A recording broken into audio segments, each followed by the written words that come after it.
canyon town of Wallace sprang up in the 1880s when miners struck silver in the surrounding hills. Since then, more than 1.2 billion ounces of silver have been pulled from the Coeur d'Alene mining district, making Wallace's moniker of Silver Capital of the World well earned. Mining has slimmed in the Silver Valley since its heyday, but the town has held on through hard times. And that early mining spirit lives on, an independence traced through its complicated connections with the federal government. Despite its seeming seclusion, the feds have found their way to Wallace a number of times. Mining wars in the 1890s brought in the National Guard. In 1910, thousands of soldiers were sent here to fight the largest fire in U.S. history that took out nearly a third of the town. Then, in 1967, the Federal Highway Administration came calling. Hey, we want to do you a favor. Build this beautiful ribbon of cement, Interstate 90, right smack dab through the middle of your town. In a word, Grief, it would have taken out most of Wallace. Nope. To put a freeway right through. So city officials set out to get every building here on the National Historic Register, and they succeeded, meaning the interstate would have to go around.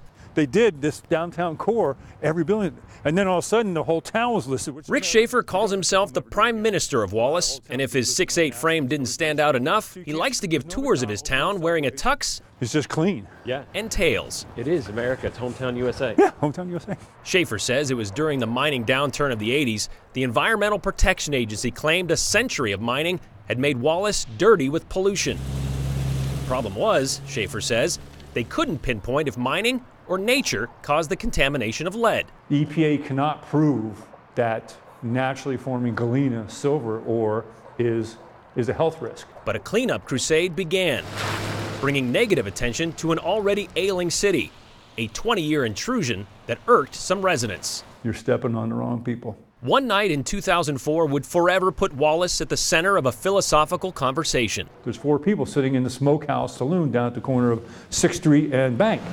The Smokehouse has a history of pouring drinks since the turn of the 20th century. So, I think more than one idea has been probably hatched in this room. The idea hatched that night goes back to the EPA. The EPA has a rule of probability that says if something cannot not be proven to exist, it could just as well exist. Which led to then-Mayor Ron Garatone to proclaim, I, Ron Garatone, Mayor of Wallace, Idaho, and all of his subjects do hereby solemnly declare and proclaim Wallace to be the center of the universe.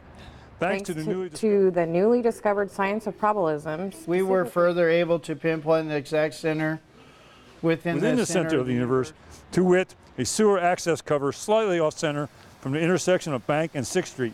Right here. Right here. Yep, Wallace is the center of the universe because this is the manhole cover. You can hear the water underneath. Oh, yeah, you can. Yet one more reason to make your way to Wallace, even if it's just to pose for pictures at the essence of our existence. Is it really the center of the universe? But of course. Brian Holmes. Prove that it isn't. Prove that it isn't, exactly. Idaho's News Channel 7.